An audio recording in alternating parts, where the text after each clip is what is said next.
Story number 1. It was the kind of snowstorm that made the world feel like a cold, white void, swallowing sound and sight alike. Carter, Aaron, and Noah had planned this trip for weeks, eager to challenge themselves with a winter camping experience deep in the mountains. They were seasoned hikers, but had never camped in a snowstorm this intense. The trio parked their car at the edge of the trailhead late in the afternoon, strapping on their snowshoes and hoisting heavy packs filled with gear. The sun, hidden behind a gray sky, was sinking fast. Snow cascaded in thick, unrelenting sheets. Visibility was poor, but they had their GPS and plenty of supplies. They were confident, maybe too confident. After hours of trudging through the snow, they found a clearing flanked by towering pines. It felt secluded and safe, though Carter noted that the trees creaked uneasily in the howling wind. They pitched their tent, built a fire, and settled in for the night. As the storm worsened, the fire sputtered and died. They retreated into the tent, bundled in sleeping bags, and tried to ignore the eerie silence that blanketed the forest between gusts of wind. Somewhere in the night, Erin woke with a start. The cold had seeped into her bones, and her breath hung like a ghost in the frigid air. She heard something, faint at first, then unmistakable. A voice. "Do you hear that?" she whispered, nudging Carter awake. He groaned, half asleep. "Hear what?" "Someone's out there," Erin insisted, her voice trembling. Noah, who had also stirred, sat up and listened. For a moment, there was only the howl of the wind. Then it came again, a faint, desperate cry carried on the storm. "Help me." Carter unzipped the tent and peered into the blizzard. The beam of his flashlight cut through the swirling snow but revealed nothing. Still, the voice persisted, closer now. "It's probably just the wind," he said, though his voice betrayed doubt. "It's not the wind," Aaron snapped. "Someone needs help." Against better judgment, they decided to investigate. Bundling up, they ventured into the storm, their flashlights bobbing like will-o'-the-wisps in the dark. The voice grew louder, more insistent. "Help me, please." It sounded human, but wrong, distorted, like a recording played on a warped tape. The trio called out, but no one answered. Instead, the voice seemed to move, always just out of reach, leading them deeper into the forest. "We should go back," Noah said, glancing nervously over his shoulder. "This doesn't feel right." "We can't just leave," Aaron argued. They pressed on, following the voice to a small, snow-covered cabin that hadn't been on any of their maps. The windows were frosted over, and the door hung slightly ajar, swaying in the wind. "Hello?" Carter called, stepping cautiously onto the creaking porch. The voice stopped. A heavy silence fell over the forest, oppressive and unnatural. Aaron shivered, not just from the cold. Carter pushed the door open. Inside, the cabin was dimly lit by a faint, flickering light, an old oil lamp sitting on a wooden table. The air was stale, carrying a faint metallic tang. "Anyone here?" Noah asked, his voice echoing. The room was sparsely furnished, a cot in the corner, a stove long gone cold, and a single chair pulled up to the table. On the table lay an open journal, its pages yellowed and brittle. Aaron picked it up and began to read aloud. December 12th. The storm won't let up. I haven't seen another soul in weeks. The loneliness, it's unbearable. The entries grew more erratic as she flipped through. December 19th. Something is out there. I hear it calling my name, but when I look, there's nothing. Am I losing my mind? December 23rd. It's inside the cabin now. I can feel it watching me. It wants me to go outside, but I won't. I won't. The last entry was scrawled so violently it had torn through the paper. "Don't follow the voice. It's a trap." A loud bang shattered the silence, making them all jump. The door had slammed shut, though no one had touched it. The wind outside had stopped entirely. "What the hell was that?" Noah whispered, his eyes darting around the room. Before anyone could answer, the voice returned. "Help me." But this time, it was coming from inside the cabin. The oil lamp flickered wildly, casting dancing shadows on the walls. One shadow didn't match the others. It moved independently, stretching and twisting into a tall, humanoid shape with unnaturally long limbs. "Run!" Carter shouted, but the door wouldn't budge. The shadow loomed closer, its featureless face tilting as if studying them. Aaron screamed as icy fingers brushed her arm. In a desperate move, Noah grabbed the oil lamp and hurled it at the shadow. The flame exploded, momentarily engulfing the room in light. The shadow recoiled with an ear-piercing shriek before dissipating into the walls. The The door flew open, and the three of them bolted into the snowstorm, not stopping until they reached their tent. They hastily packed their gear and started the trek back to the car. But the voice followed them. "Help me, please." No matter how fast they moved, it seemed to circle them, coming from all directions. The snow grew deeper, slowing their progress. It was as if the forest itself was conspiring to trap them. By the time they reached the car, they were half frozen and gasping for air. They threw their gear into the trunk and piled inside, locking the doors. As Carter fumbled with the keys, Aaron glanced out the window. In the distance, barely visible through the swirling snow, was the shadowy figure standing motionless at the edge of the forest. It raised a hand as if waving. The car roared to life, and they sped away, not daring to look back.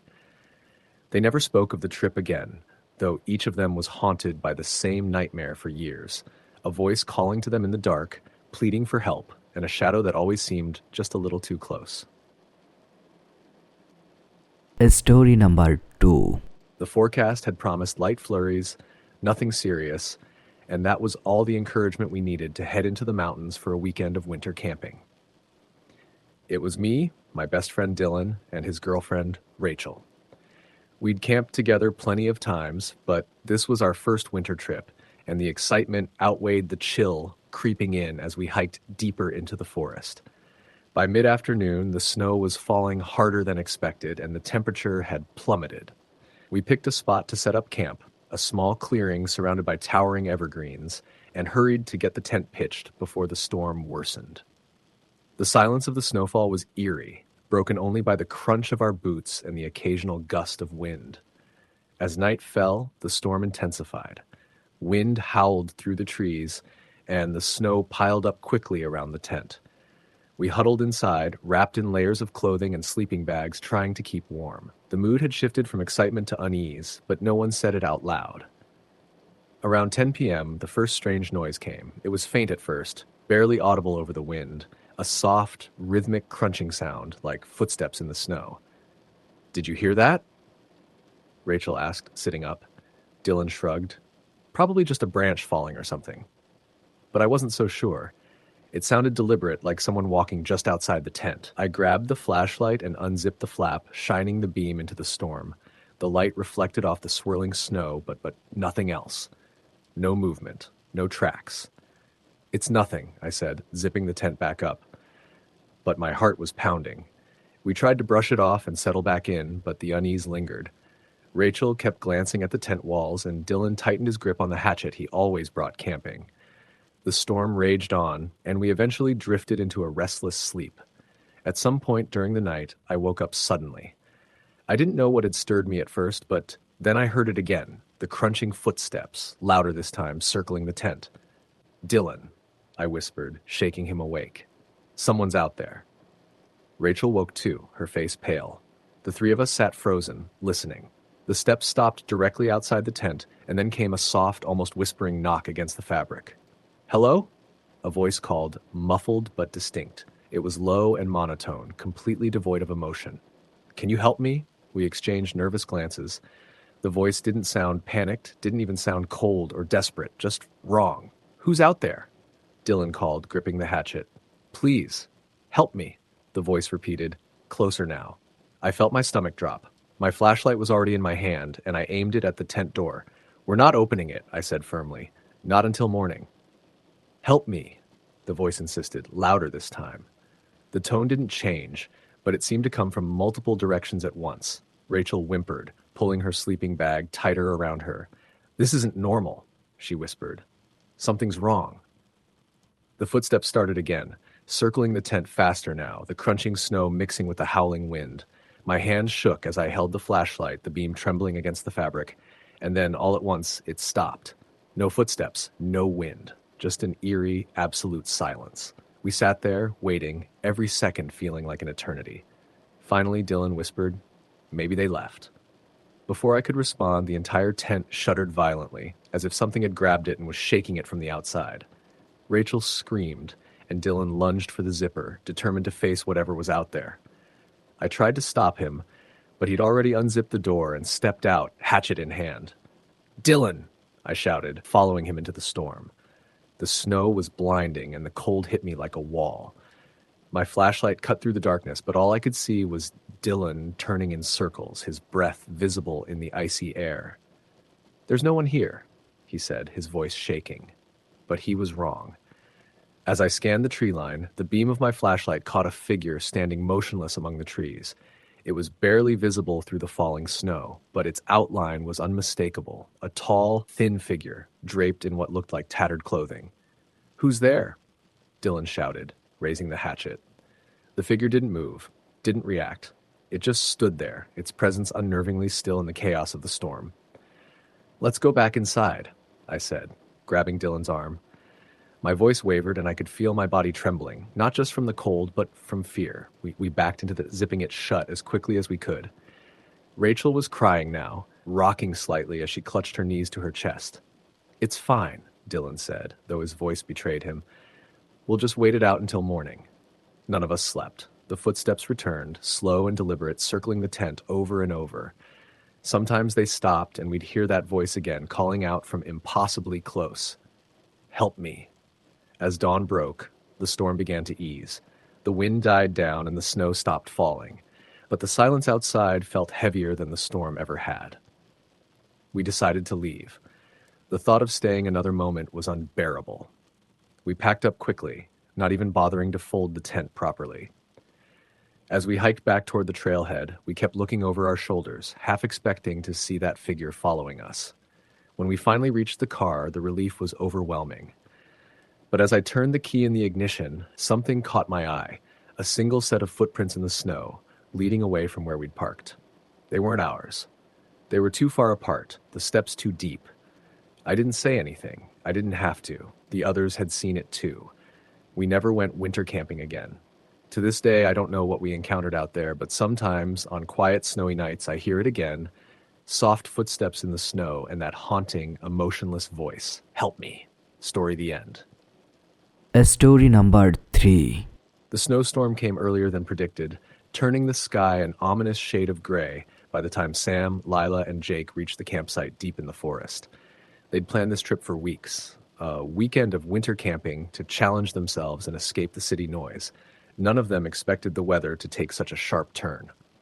"It'll pass," Jake said, brushing snow off his jacket as they pitched their tent. The wind howled around them, biting through their layers.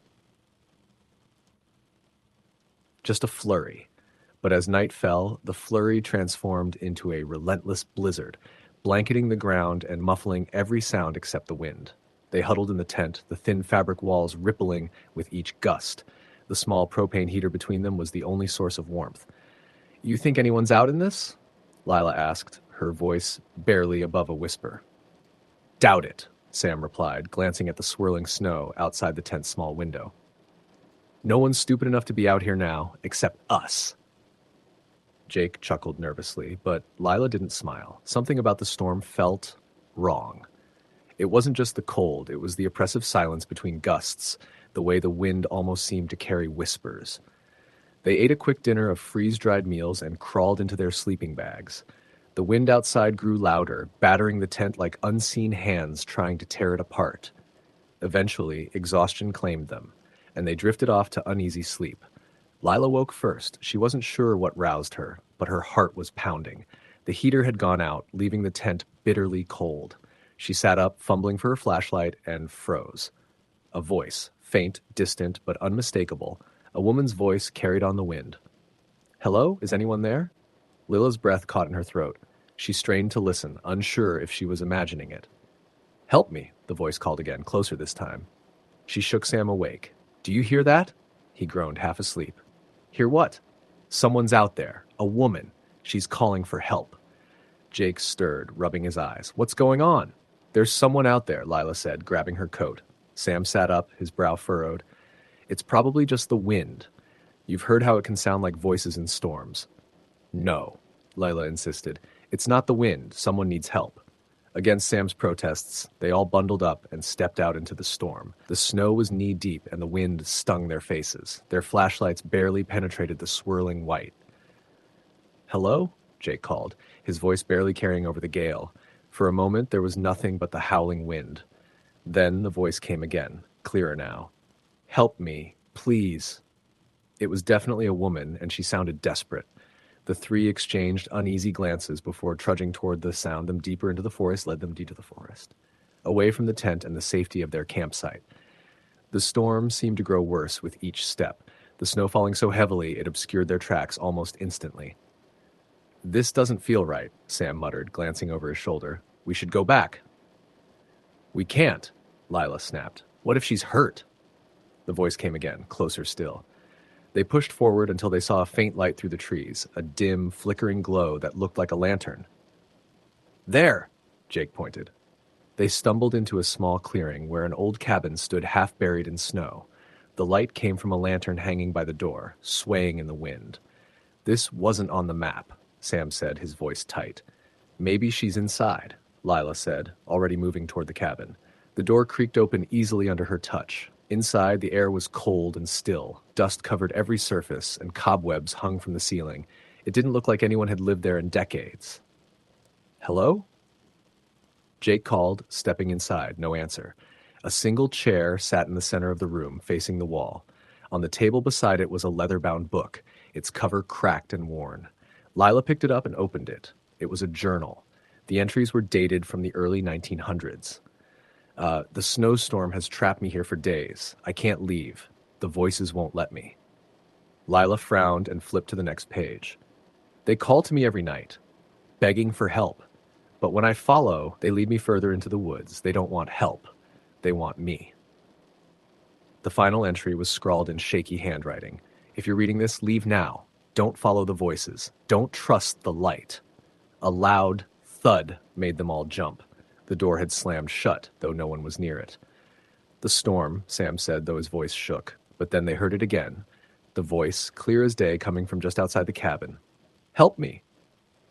Jake moved to the window, wiping away the frost to peer outside. His face went pale.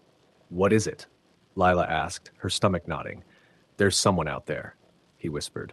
The three of them crowded around the window. In the distance, barely visible through the snow, was a figure. A woman, standing perfectly still, her face obscured by the storm. Should we? Jake started. But the woman moved. She didn't walk.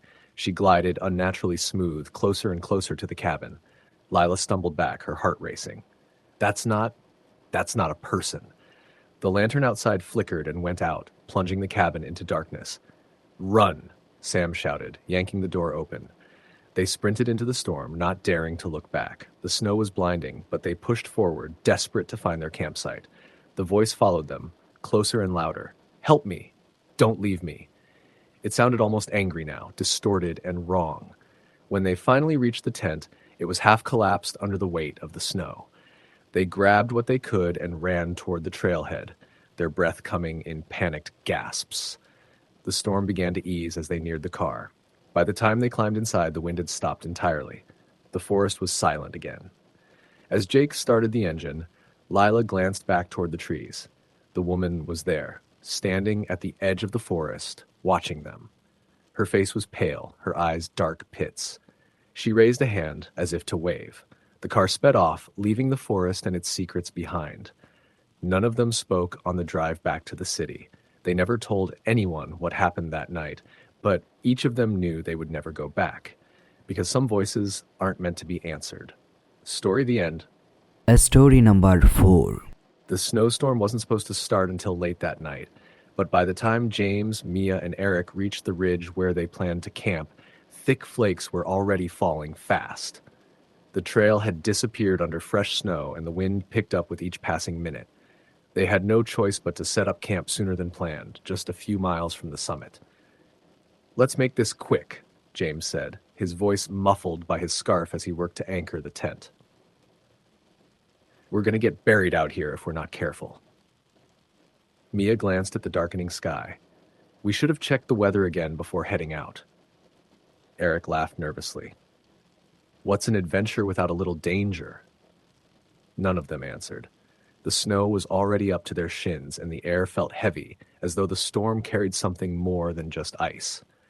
By the time they finished setting up the tent and unpacking their gear, night had fallen. The wind screamed through the trees, rattling branches like brittle bones. Huddled together inside the tent, they shared a quick meal of granola bars and dried fruit. The heater flickered faintly, casting long shadows on the nylon walls. "I'll say this," Eric said, forcing a grin. "It's peaceful in its own creepy way."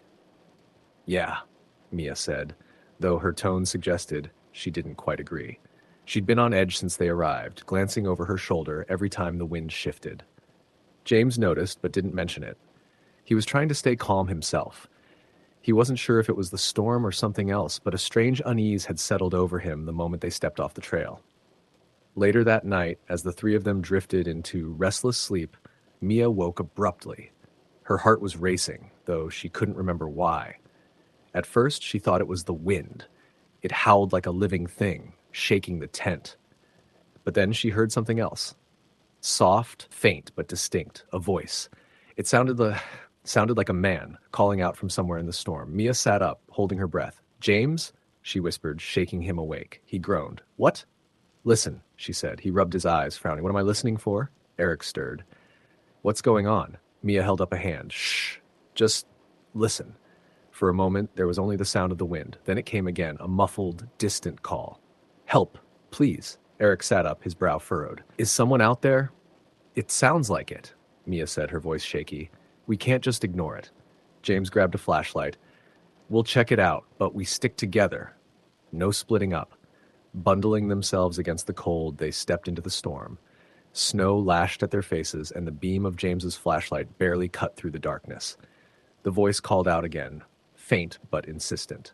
"This way," Mia said, pointing toward the sound. They trudged through the snow, their boots sinking deep with every step. The forest seemed to close in around them, the trees towering like silent sentinels. As they moved deeper into the woods, the voice grew louder. "Help me. I'm over here." But something about it wasn't right. The tone was off, hollow, as though it didn't belong to a real person. "We're getting close," Eric said, though he sounded more nervous than confident. James stopped suddenly, shining his flashlight ahead. The beam landed on an old cabin, half buried in snow. Its windows were frosted over and the door hung slightly ajar. "Where did that come from?" Mia whispered. "It wasn't on the map." Eric shrugged. "Maybe it's some hunter's cabin." James stepped forward cautiously. "Hello? Is anyone in there?" The voice didn't answer. Instead, the door creaked open wider, revealing a dark interior. "This doesn't feel right," Mia said, her breath visible in the freezing air. James hesitated but moved closer. "If someone's hurt, we can't just leave them." Inside, the cabin was eerily silent. The air was colder than outside, and their flashlights revealed sparse furniture, a table, a single chair, and a wood stove long gone cold. "There's no one here," Eric said, his voice echoing slightly. "Look at this," James said, pointing to the floor. The wooden planks were covered in what looked like boot prints, leading toward the far corner of the room. But they stopped abruptly, as though whoever made them had vanished into thin air. A sudden knock on the window made all three of them jump. "What the hell was that?" Mia hissed. Eric moved to the window and wiped away the frost. "There's nothing out there." The voice came again, louder now, as if it was right outside. "Help me." James spun around, shining his flashlight toward the door. The beam illuminated a figure standing in the doorway. It was a man, his face pale and gaunt, his clothes torn and frozen to his body. His eyes were wide, almost black, and his mouth moved soundlessly, though they could all hear the voice as if it were inside their heads. "Help me." James backed away, his heart pounding. What do you want?" The figure didn't move. Then, slowly, it raised a hand and pointed toward the forest. "Follow me." "No," Mia whispered, grabbing James's arm. "We're not going out there again." But the man didn't wait. He turned and walked into the storm, his footsteps leaving no marks in the snow. For a moment, the three of them stood frozen, unsure of what to do. Then James shook his head. "We're leaving. Now." They ran out of the cabin and back into the storm, retracing their steps as best they could.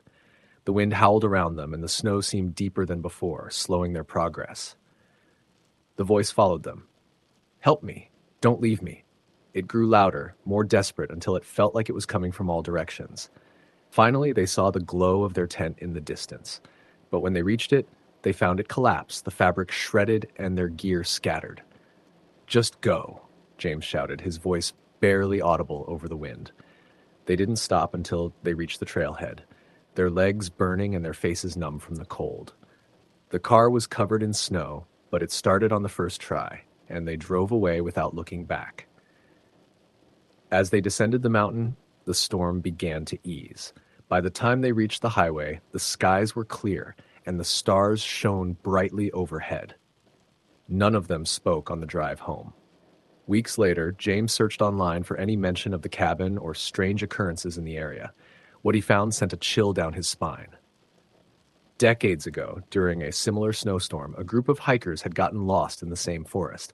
When rescuers finally found them, their bodies were frozen in a cabin, their faces twisted in terror. The reports claimed they'd been following a man's voice, calling for help. James closed his laptop and stared out the window, the memory of that night still fresh in his mind. And sometimes late at night, when the wind howled outside, he swore he could still hear it. "Help me,"